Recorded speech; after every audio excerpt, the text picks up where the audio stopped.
আসসালামু আলাইকুম সবাইকে। আমরা এর আগের গুলোতে দেখেছিলাম আমাদের যে প্যারাগ্রাফগুলো সলিউশন করা হয়েছিল সেগুলো। তো আমরা এই সিরিজটা যে কন্টিনিউ করতেছি এটা আসলে আমাদের হচ্ছে যে আমাদের যে 2025 সালে যারা এক্সাম দিবেন তাদের কথা চিন্তা করেই আমাদের যত প্যারাগ্রাফ আছে আমরা সেই প্যারাগ্রাফগুলোকে সলিউশন আকারে এখানে দিচ্ছি।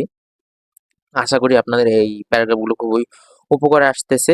আমরা এতদিন যে প্যারাগ্রাফগুলো পড়ে ফেলেছি সেই প্যারাগ্রাফগুলো হচ্ছে যে আমাদের food adulteration, road accident, drug addiction, deforestation, impact of Facebook.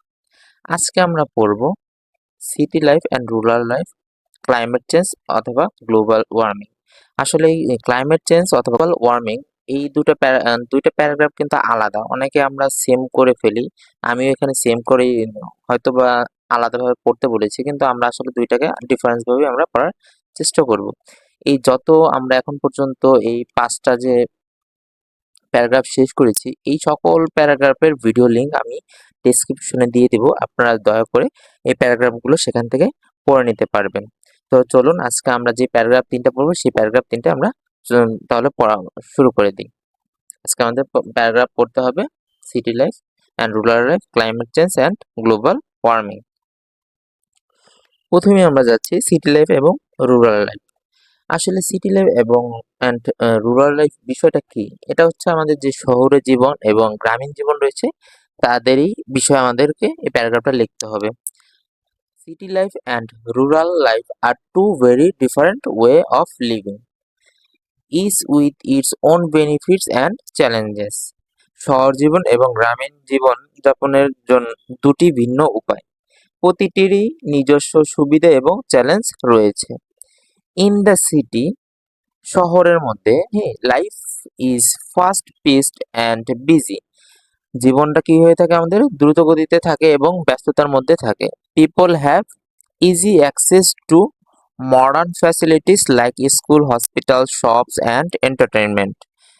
মানুষ যারা আছে তাদের অনেকগুলোই সুযোগ সুবিধা হয়ে থাকে। সেগুলোর মধ্যে কি হয়ে থাকতে পারে আমাদের বিভিন্ন ধরনের যে আধুনিক সুযোগ সুবিধা রয়েছে, যেমন স্কুল, হসপিটাল এবং যে আমাদের যে মার্কেট থাকে এবং আমাদের যে বিনোদনের জন্য কোনো জায়গা দরকার এগুলো খুব ইজি ভাবেই আমরা পেয়ে থাকি। Job opportunities are more diverse and public transport make it easier to get around. চাকরির সুযোগ আরো বৈচিত্র্যময় এবং পাবলিক ট্রান্সপোর্ট আশেপাশে যাওয়া সহজ করে তোলে। However, city life can be stressful due to the noise, traffic and pollution. যদিও কোলাহল বা আমাদের যেই ট্রাফিক গুলো হয়ে থাকে এর জন্য যে আমাদের যে অতিরিক্ত যে শব্দ হয় এর জন্য আমাদের অনেক সময় আমাদের মেজাজ খিটখিটে হয়ে যায়, আমাদের অনেক সময় মাথা ব্যথা করে অথবা আমরা মানসিক অশান্তিতে ভুগি এবং আমাদের যে প্রতিনিয়ত যে আমাদের পরিবেশটা দূষিত হচ্ছে এর জন্য আমাদের অনেকটাই স্বাস্থ্যের অবনতি হয়ে থাকে। There is often little time to relax, and people may feel more isolated despite being surrounded by others. আমরা এখানে খুবই অল্প টাইমে পেয়ে থাকি আমাদের যদি আমরা বিশ্রাম নিতে চাই এবং people may people may feel more isolated despite আমরা অন্যদের দ্বারা যদি ঘেরাও থাকি, বেষ্টিত থাকি তা সত্ত্বেও আমাদের আহ, বিচ্ছিন্ন বোধ এমনটাই হতে পারে। অন দ্য আদার হ্যান্ড, অন্যদিকে rural life is slower and quieter. আমাদের যে গ্রামীণ জীবনযাপন আছে এটা খুবই ধীরগতি সম্পন্ন এবং অনেকটাই শান্তিপ্রিয়। Nature is close by and the environment is generally cleaner and more peaceful. আমাদের যে পরিবেশটা থাকে সেটা খুবই শান্ত থাকে এবং অনেকটাই পরিষ্কার পরিচ্ছন্ন থাকে। People often have a strong connection with their neighbors, creating a sense of community. মানুষরা কি করে তাদের যে যোগাযোগের যে তাদের যে প্রতিবেশীদের সাথে যে যোগাযোগ সেটা খুবই শক্ত থাকে এবং তারা যে কোনো ধরনের সুন্দর একটা কমিউনিটি গঠিত করতে পারে। However, living in a rural area may come with fewer job opportunities and service like hospitals and school can be far away. যদিও গ্রামীণ যেই জীবনযাপনটা রয়েছে এখানে আমাদের কিন্তু জবের যেই চাহিদাটা বা জবের যে সুযোগটা এটা কিন্তু অনেকটাই আমাদের শহর অঞ্চলের তুলনায় অনেকটাই কম। এবং যে আমাদের যে শহরাঞ্চলে যে আমরা ফ্যাসিলিটি গুলো পেয়ে থাকি যেমন হসপিটাল, স্কুলগুলো পেয়ে থাকি খুবই কাছে, কাছে। গ্রামীণ অঞ্চলে কিন্তু এইটা একটু দূরে, দূরেই থাকে। Daily life in the countryside often involves farming or other labor intense work. গ্রাম অঞ্চলের দৈনন্দিন জীবন প্রায় কৃষিকাজ এবং অন্যান্য যে কাজগুলো থাকে এগুলোর সাথে কি হয়ে থাকে? যুক্ত হয়ে থাকে। In summary, city life offers convenience and opportunities. পরিশেষে আমরা বলতে পারি যে যে শহরে জীবনযাপনটা আছে এটা আমাদেরকে অনেক সুবিধা দিয়ে থাকে, সুযোগ দিয়ে থাকে। While যেখানে rural life provide piece and close night community, যেখানে আমাদের গ্রামীণ জীবনযাপনটা আমাদের কি দিয়ে থাকে অনেকটাই শান্তিময় একটা জীবন দিয়ে থাকে, একটা ঘনিষ্ঠ সম্প্রদায় থাকে যে সেটা আমাদেরকে দিয়ে থাকে। Each has its merits and demerits, প্রতিটারই আমাদের এই যে গ্রামীণ জীবন ব্যবস্থা আছে, শহরের জীবন ব্যবস্থা প্রতিটারই আমাদের কি আছে, সুবিধা আছে, অসুবিধা আছে। And the best choice depends on a person lifestyle preference and needs. এবং আমাদের যে সেরা পছন্দটি থাকে সেটা নির্ভর করে হচ্ছে একটা মানুষের ব্যক্তিগত জীবনধারার উপর, সে তার যে কতটুকু পছন্দ রয়েছে অপছন্দ রয়েছে এই প্রয়োজনটার উপরে আমাদের এই সকল কিছুই নির্ভর করে থাকে। তো আমাদের এই ছিল সিটি লাইফ এবং রুরালের প্যারাগ্রাফ। এটা আশা করি সকলে খুব সুন্দর করে পড়ে ফেলতে পারবা। তো এটা ট্রাই করবা তোমরা যেন এটাকে মিনিমাম হলেও ২০ মিনিট সময় দিয়ে সুন্দরভাবে পড়ো। আর প্যারাগ্রাফ পড়ার সময় একটা ট্রিক্স মনে করবা তোমরা, সেটা হচ্ছে যেই সব ওয়ার্ড তোমাদের কাছে কঠিন লাগে সেই সব ওয়ার্ডগুলোকে তোমরা প্রথমবার একবার পড়বা, পড়ে ওই ওয়ার্ডগুলোকে আইডেন্টিফাই করবা যে আমার কোন কোন ওয়ার্ডগুলো কঠিন লাগতেছে।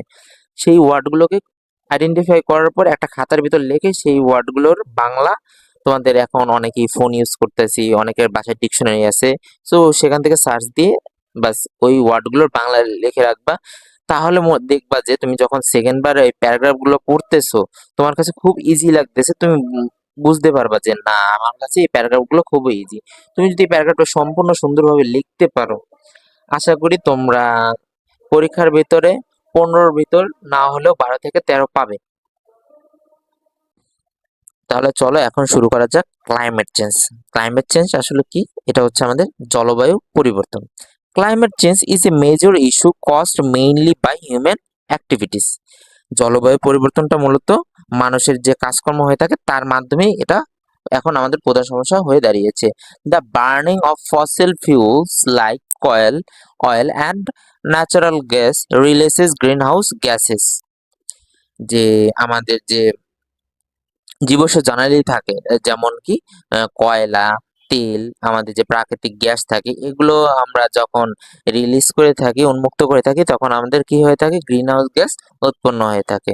সাজেস কার্বন ডাইঅক্সাইড, এর মধ্যে কি থাকতে পারে? গ্রিন হাউস গ্যাসের মধ্যে carbon dioxide and methane into the atmosphere. আমাদের যে বায়ুমণ্ডল রয়েছে সেই বায়ুমণ্ডলে আমাদের এই গ্যাসগুলো মিশে যায়। This gases trap heat from the sun. এই যে গ্যাসগুলো রয়েছে এই গ্যাসগুলো কি হয়ে করে থাকে? আমাদের যে সূর্যের রশ্মিটা আছে, অতিবেগুনি রশ্মিটা আসে সেটাকে আমাদের পৃথিবীর মধ্যেই আটকে ফেলে, leading to A gradual increase in earth temperature. এর ফলে কি হয়? আমাদের যে পৃথিবীর যে তাপমাত্রা রয়েছে এটা অনেকটা বৃদ্ধি পেয়ে যায়। এর জন্য এটাকে বলা হচ্ছে কি নোন অ্যাজ গ্লোবাল ওয়ার্মিং। এটাকে কি বলা হয়ে থাকে আমাদের? Global warming. This warming causes several problems. এই এই উষ্ণতা আমার বিভিন্ন সমস্যার সৃষ্টি করে থাকে। কিরকম সমস্যার সৃষ্টি করে? Polar ice caps and glaciers are melting. আমাদের যে মেরু অঞ্চলের বরফের যে ক্যাপটা থাকে এবং যে হিমবাহ থাকে সেটা কি হতে থাকে আমাদের এখন প্রতিনিয়ত গলতেছে, হ্যাঁ, which leads to rising sea levels that can cause flooding in coastal areas. যার কারণে আমাদের কি হতে পারে? আমাদের যে সমুদ্রের যে একটা স্তর রয়েছে, নির্দিষ্ট স্তর, এই স্তরটা অনেক বৃদ্ধি পেতে পারে পানির স্তরটা, এবং এর কারণে আমাদের যে সমুদ্র উপকূলীয় অঞ্চল রয়েছে সেগুলো বন্যায় প্লাবিত হতে পারে। অ্যাডিশনালি, তারও সাথেই we are experiencing more extreme weather events such as stronger storms, longer droughts, and more intensive heat waves. এরও সাথে আমরা কি করতেছি, আমরা আরো চরম আবহাওয়ার যে ঘটনাগুলো রয়েছে সেগুলোকে অনুভব করতেছি, যেমন শক্তিশালী ঝড়, দীর্ঘ খরা এবং আরো তীব্র তাপপ্রবাহ। These changes can negatively impact agriculture, water supplies, and human health. এই পরিবর্তনগুলো আমাদের যে কৃষি আছে, জল সরবরাহ হচ্ছে এবং মানব স্বাস্থ্য রয়েছে, এর উপর কিরকম একটা নেগেটিভ একটা যে প্রভাব হয়েছে সেটা ফেলতে পারে। The natural world is also affected, with many plants and animals is struggling to survive in changing condition and leading to a loss of biodiversity. প্রাকৃতিক বিশ্ব প্রভাবিত হয়। অনেক গাছপালা এবং প্রাণী পরিবর্তিত পরিস্থিতিতে বেঁচে থাকার জন্য সংগ্রাম করে যাচ্ছে, যার ফলে আমাদের জীববৈচিত্র্য কি হচ্ছে, নষ্ট হচ্ছে। টু অ্যাড্রেস ক্লাইমেট চেঞ্জ, আমাদের যদি ক্লাইমেট চেঞ্জটাকে মোকাবেলা করতে হয়, জলবায়ু পরিবর্তন মোকাবেলা করতে হয়, তাহলে we need to make significant changes in how we live. তাহলে আমাদের কিছু পরিবর্তন আনতে হবে আমরা কিভাবে আমাদের জীবনটা অতিবাহিত করছি। This includes using renewable energy sources like wind and solar power, improving energy efficiency, and adopting sustainable practice in our daily lives. এর মধ্যে আমাদের রয়েছে বায়ু এবং সৌরশক্তি, এগুলোকে আমাদের পুনর্বিকিরণযোগ্য শক্তি উৎস হিসেবে ব্যবহার করতে হবে। শক্তির দক্ষতা উন্নত করতে হবে এবং আমাদের দৈনন্দিন জীবনের যেই ব্যবহারগুলো হয়ে থাকে, যেই সব জিনিস ব্যবহার করি সেগুলোকে আমাদের সবসময় ঠিকভাবে ব্যবহার করতে হবে। Global cooperation and effective policies are essential to reduce harmful effects of climate change and create a healthier, more stable environment for future generation. জলবায়ু পরিবর্তনের ক্ষতিকর প্রভাব আমাদের কমাতে হবে এবং ভবিষ্যৎ প্রজন্মের জন্য একটি স্বাস্থ্যকর, আরও স্থিতিশীল পরিবেশ তৈরি করতে বিশ্বব্যাপী সহযোগিতা ও কার্যকর নীতি আমাদের জন্য একটা অপরিহার্য জিনিস। তো আশা করি ক্লাইমেট চেঞ্জটা আমরা যেভাবে পড়লাম বাংলা সহকারে, এভাবে সবাই পড়ার চেষ্টা করবেন, তাহলে আশা করি সবাই এটাকে মনে রাখতে পারবেন। ইংলিশ কখনো চেষ্টা করবেন মুখস্থ না করে, বুঝে বুঝে পড়বেন, দেখবেন খুব সহজেই আপনারা ইংলিশটা মনেও রাখতে পারতেছেন এবং ব্যবহারও করতে পারতেছেন। তাহলে এখন চলো শুরু করা যাক গ্লোবাল ওয়ার্মিং। গ্লোবাল ওয়ার্মিং বিষয়টা কি? এটা হচ্ছে আমাদের যে বৈশ্বিক উষ্ণতা সেটা, যেটা আমাদের পৃথিবীর আসলে তাপমাত্রা ধীরে ধীরে বৃদ্ধি পাচ্ছে সেটা আসলে ব্যাখ্যা করে। আসলে এর আগের প্যারাগ্রাফটা পড়েছিলাম আমরা ক্লাইমেট চেঞ্জ। আসলে ক্লাইমেট চেঞ্জের কারণে আমাদের গ্লোবাল ওয়ার্মিংটা হয়ে থাকে। তো এই দুইটা বিষয়কে আমরা যেন কখনো মিক্স আপ না করে ফেলি, এটা একটু মাথায় রাখবেন সকলে। তাহলে চলুন আমরা আজকে এখন যে গ্লোবাল ওয়ার্মিং আছে এটার মাধ্যমে আমাদের আজকের এই পর্বটা শেষ করি। Global warming is the slow increase in the earth temperature mainly caused by human activities. বৈশ্বিক উষ্ণতা হলো পৃথিবীর তাপমাত্রা ধীরগতি বৃদ্ধি, যেটা আমাদের প্রধানত মানুষের কাজকর্মের কারণে হয়ে থাকে। When we burn things like coal, oil and gas for energy, যখন আমরা যে আমাদের যে জীবাশ্ম জ্বালানি রয়েছে যেমন কয়লা, তেল এবং যে গ্যাস রয়েছে আমাদের শক্তি উৎপাদনের জন্য, অর কাট ডাউন ট্রিজ, যদি আমরা গাছ কেটে ফেলি, ইট রিলিজ হার্মফুল গ্যাসেস, এটা ক্ষতিকর গ্যাস উৎপন্ন করে থাকে। Such as carbon dioxide into the air, আমাদের যে বায়ুমণ্ডল আছে এখানে আমাদের কার্বন ডাইঅক্সাইডটাকে ছড়িয়ে দেয়। This gases trap heat from the sun, আমাদের যে সূর্য থেকে যে অতিবেগুনি রশ্মিটা আসে সেটাকে এই কার্বন ডাইঅক্সাইড গ্যাসটা আমাদের বায়ুমণ্ডলে আটকে রাখে। এর জন্য আমাদের প্রতিদিনই এই যে গরমটা সেটা বৃদ্ধি পাচ্ছে, মেকিং দ্য প্ল্যানেট ওয়ার্মার। এর জন্যই আমাদের কি হচ্ছে, পৃথিবীর যে তাপমাত্রা রয়েছে এই তাপমাত্রাটা দিনকে দিন বৃদ্ধি পাচ্ছে। This warming is causing big changes in our climate, এই যে উষ্ণতা রয়েছে এটা আমাদের একটা বড় ধরনের পরিবর্তন এনেছে আমাদের যে পরিবেশ রয়েছে বা জলবায়ু রয়েছে এর উপরে। উই আর সিং হটার সামার্স, আমরা কি দেখতে পাচ্ছি, আমাদের যে আগে গরমকাল ছিল এখনকার গরমকালটা অত্যাধিক গরমকাল। Melting ice in the polar region, যে আমাদের যে মেরু অঞ্চল রয়েছে সেখানে আমাদের যে বরফ রয়েছে সেই অঞ্চলের বরফগুলো কি গলা শুরু করে দিচ্ছে। Rising sea levels and more extreme weather events like storms, droughts and floods. আমাদের যে সমুদ্রের পানির স্তর রয়েছিল সেটা এখন বৃদ্ধি পাচ্ছে। এর কারণে আমাদের কি আরো অনেক ভয়াবহ যে আবহাওয়া রয়েছে সেটা আমরা দেখতে পাচ্ছি। কিরকম? সেটা হচ্ছে লাইক স্টর্ম, যেমন ঘূর্ণিঝড় বা ঝড়, ড্রটস হচ্ছে কি আমাদের যে খরা, এবং অ্যান্ড ফ্লোডস যে বন্যা। Animals and plants R struggling to survive. আমাদের যে গাছপালা পশু পাখি রয়েছে এরা প্রতিনিয়তই বেঁচে থাকার জন্য চেষ্টা করছে, বিকজ কারণ their natural environments are changing too quickly. তারা যেভাবে পরিবেশে থাকতো সেই পরিবেশটা এখন দিনকে দিন খুব তাড়াতাড়ি পরিবর্তন হয়ে যাচ্ছে।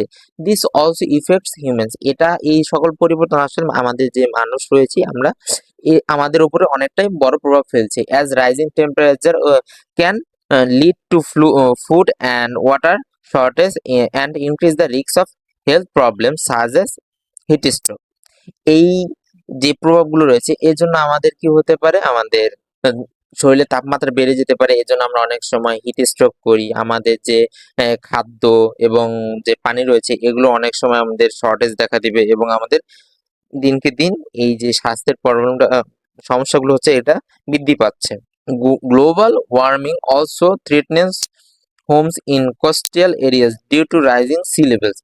গ্লোবাল ওয়ার্মিং এর কারণে যারা আমরা উপকূলীয় অঞ্চলে বসবাস করি তাদেরও অনেকটাই ক্ষতির সম্মুখীন হতে হবে, কেননা আমাদের যে প্রতিনিয়তই সমুদ্রের যে পানির স্তর রয়েছে সেটা রেগুলারই বৃদ্ধি পাচ্ছে। টু ফাইট গ্লোবাল ওয়ার্মিং, আমাদের যদি এই বৈশ্বিক উষ্ণতার সাথে মোকাবেলা করতে হয়, we need to reduce pollution by using cleaner energy source like wind and solar power. আমাদেরকে কি করতে হবে, এই যে দূষিত আমার যে বিভিন্ন ধরনের গাড়ি ব্যবহার করি, বিভিন্ন জায়গা থেকে ধোঁয়া উৎপন্ন করি, এই যে সকল ধরনের দূষণ অবস্থা আমাদেরকে কমিয়ে ফেলতে হবে, এবং আমাদের যে সবুজ নবায়ন শক্তি রয়েছে সেগুলোকে ব্যবহার করতে হবে। কিরকম? এই উইন্ড, বাতাস অ্যান্ড সোলার পাওয়ার, আমাদের সৌরশক্তি আছে সেগুলোকে ব্যবহার করতে হবে। It also important to protect forest. এটাও খুবই গুরুত্বপূর্ণ যেন আমরা বনকে আমরা রক্ষা করতে পারি। প্ল্যান্ট মোর ট্রিজ, এবং বেশি করে গাছ লাগাতে পারি, এবং অ্যান্ড রিডিউস ওয়েস্ট, এবং আমরা যেন আমাদের যে বর্জ্য পদার্থ রয়েছে সেগুলোকে কমিয়ে আনতে পারি। People and governments around the world need to work together and slow down global warming and keep our planet healthy for future generation. আমাদের যে মানুষ রয়েছে এবং আমাদের যে দেশের সরকার রয়েছে এবং সারা বিশ্বের সকল মানুষকে আমাদের এই একত্রে কাজ করতে হবে যেন আমরা গ্লোবাল ওয়ার্মিংটাকে অনেকটা ধীরগতি করে ফেলতে পারি, এবং আমাদের যে ফিউচার জেনারেশন রয়েছে, আমাদের যে ভবিষ্যৎ জেনারেশন রয়েছে তাদেরকে যেন আমরা একটা সুন্দর একটা পৃথিবী উপহার দিতে পারি। তো এই ছিল আজকে আমাদের গ্লোবাল ওয়ার্মিং প্যারাগ্রাফ। এর সাথে আজকে আমাদের যে প্যারাগ্রাফ পর্বটি রয়েছে এটা আজকে আমাদের সমাপ্ত হলো। তো আমরা এই প্যারাগ্রাফ গুলো শুধু যে আমরা ইন্টারের জন্য পড়তে পারবো এমন না, আমরা চাইলে 9, 10 এর জন্য আমরা এই প্যারাগ্রাফ গুলো পড়তে পারবো, যেন সকলেই এই প্যারাগ্রাফ গুলো পড়ে খুব সুন্দরভাবে পরীক্ষার খাতায় লিখতে পারি, সেটাই আশা করছি। এখন পর্যন্ত আমরা যত প্যারাগ্রাফ পড়েছি সব প্যারাগ্রাফের ভিডিও লিংক আমি এই ভিডিওর ডেসক্রিপশনে সংযুক্ত করে দেব। আপনারা কাইন্ডলি ওই জায়গা থেকে প্যারাগ্রাফ গুলোর ভিডিও গুলো দেখবেন এবং সেখান থেকে নোট ডাউন করে নেবেন, এবং এই প্যারাগ্রাফ গুলো আশা করি আপনারা সকলে সুন্দরভাবে প্রতিদিন পড়ার চেষ্টা করুন। বেশি টাইম লাগবে না, প্রতিদিন একটা প্যারাগ্রাফ পড়লে 10 মিনিট হলে পড়েন, দেখবেন আপনার প্যারাগ্রাফ আর ভুলার কোনো চান্স নেই। তো আজকের জন্য এতটুকুই। যাবার আগে একটাই রিকোয়েস্ট, সকলেই আমার এই চ্যানেলটিতে একটা সাবস্ক্রাইব করবেন এবং এই ভিডিওটিতে একটা লাইক দিবেন এবং একটা কমেন্ট অবশ্যই করবেন। কিরকম লাগলো আপনাদের কাছে, আপনাদের মন্তব্যটা অবশ্যই জানাবেন। আর আপনাদের যদি কোনো ধরনের চাওয়া পাওয়া থাকে যে স্যার আমার এই বিষয়টা দরকার, আমার এই টপিকটা আমি বুঝছি না, তো আমাকে অবশ্যই জানাবেন। আমি অবশ্যই আপনাদের সকল ধরনের সাহায্য করার চেষ্টা করব। আসসালামু আলাইকুম। আজকের জন্য এতটুকুই। তো আজকে আমরা পার্ট 3 আজকে আমাদের শেষ হলো। সবাই ভালো থাকবেন, সুস্থ থাকবেন, আর পরীক্ষার জন্য সকলেই প্রিপারেশন নিতে থাকেন। আসসালামু আলাইকুম।